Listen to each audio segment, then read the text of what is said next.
जगमोहन के हथियारों को जिला प्रशासन होश में आओ, जिला प्रशासन होश में आओ, पुलिस प्रशासन होश में आओ, जिला प्रशासन होश में आओ।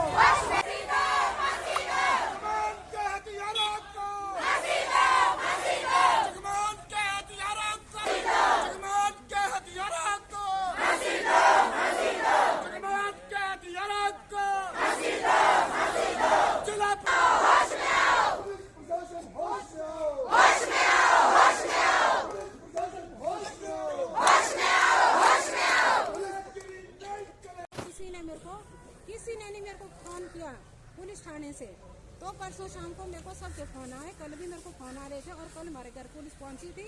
मैं माता के पास गई थी, मैं वहाँ से शाम को लेट आई तो वो 5:30 बजे तक रोड में बैठे थे, पर मैं उनको नहीं मिली।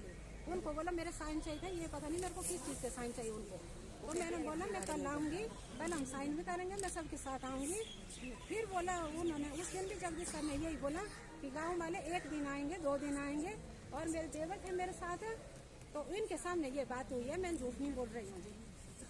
प्रदेश में नवगठित राजपूत महासभा हिमाचल प्रदेश के नेतृत्व में जो अभी हाल ही में पिछले संडे को जिला मंडी में गठित हुई है, जिसमें हिमाचल प्रदेश के लगभग 17 राजपूत संगठनों ने अपनी एक सहमति के साथ एक नाम, एक झंडा, एक निशान और एक नारे के साथ चलने का वचन दिया।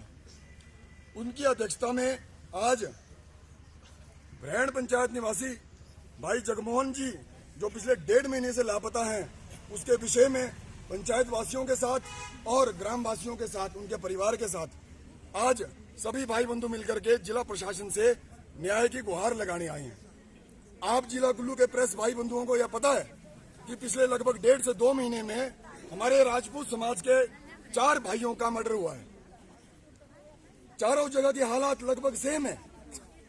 जिनके ऊपर आरोप लगाए जा रहे हैं या जिनके ऊपर शक है, वह भी एक समाज विशेष से आते हैं।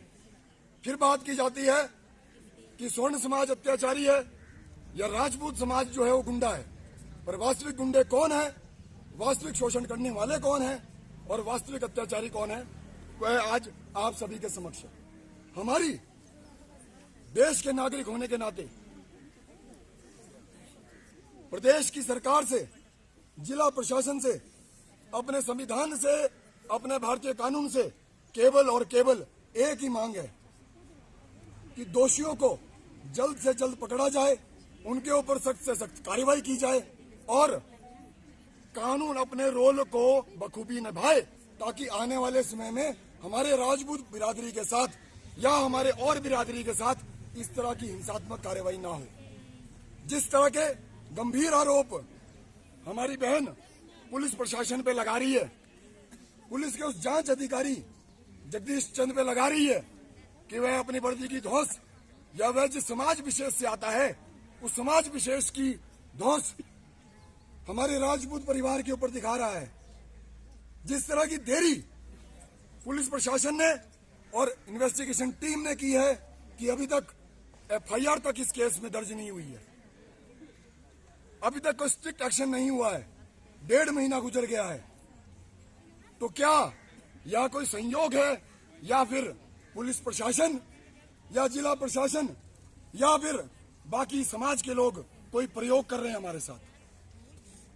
अगर मृतक के परिवार को न्याय मिलने में इतनी देरी हो रही है तो आपने उनके परिवार के मुख से सुन लिया है और दबे पांव, दबे शब्दों में हमारी बिरादरी के अंदर भी यह क्रोध की ज्वाला भड़क रही है कि कहीं ना कहीं तो एक क्रोध की ज्वाला भड़केगी। अगर हथियार उठाना उन्होंने शुरू किया है तो हमारा इतिहास, हमारे पूर्वजों का इतिहास कलमों से नहीं लिखा गया है, हमारा इतिहास तलवारों से ही लिखा गया है। हमारे बच्चे तलवारों से ही खेले, हमारे पूर्वज तलवारों से खेले हैं। माना कि तलवारों में जंग लगा है, लेकिन उस जंग को दूर करना भी जानता है ये राजपूत। तो इस बिरादरी को जो राजनीतिक और प्रशासनिक स्तर पर वैसे ही प्रताड़ित है पिछले 76 वर्षों से, उसको अब हिंसा करके और प्रताड़ित ना करे, अन्यथा नहीं तो जो शब्द हैं ये कर्म भूमि में रणभूमि बनाने में देर नहीं करेंगे। आपके माध्यम से, जिला उपायुक्त महोदय जी के माध्यम से प्रदेश के माननीय मुख्यमंत्री महोदय जी को राजपूत महासभा हिमाचल प्रदेश एक ज्ञापन सौंप रही है, मांग कर रही है कि विद इन अ वीक, एक हफ्ते के अंदर जो आरोपी हैं, जो दोषी हैं, जो इस घटनाक्रम के पीछे हैं, उनको सामने लाया जाए, उनके ऊपर कड़ी से कड़ी कार्रवाई की जाए। अन्यथा जिला प्रशासन को भी पता चल चुका है कि इस बार राष्ट्रीय स्तर पर जो राजपूत समाज के छाती पर गोली मारी गई है धोखे के साथ, उसके बाद हमारी राजपूत बिरादरी बहुत गुस्से में है। और जिला प्रशासन को भी दिल्ली से लेकर के प्रदेश के अलग अलग संगठनों के अधिकारियों ने कॉल कर दी है। अगर हफ्ते भर के अंदर हमारे जगमोहन भाई के परिवार को न्याय नहीं मिला तो जिला कुल्लू के अंदर ही प्रदेश की कार्यकारिणी, विभिन्न संगठन के लोग और जरूरत पड़ी तो राष्ट्रीय कार्यकारिणी भी पहुंचेगी। उस समय जो यहाँ कानून की स्थिति होगी, जो जमीन के हालात होंगे, उसको संभालने की जिम्मेदारी आप कानून व्यवस्था के अधिकारियों के ऊपर ही होगी। तो ज्यादा ना बोलते हुए मैं आप सबसे यही निवेदन करूंगा कि मृतक के परिवार को न्याय मिले। इस भाव से आप अपनी मजबूत कलम से, आप अपने शब्दों से प्रशासन तक यह संदेश को पहुंचाएं।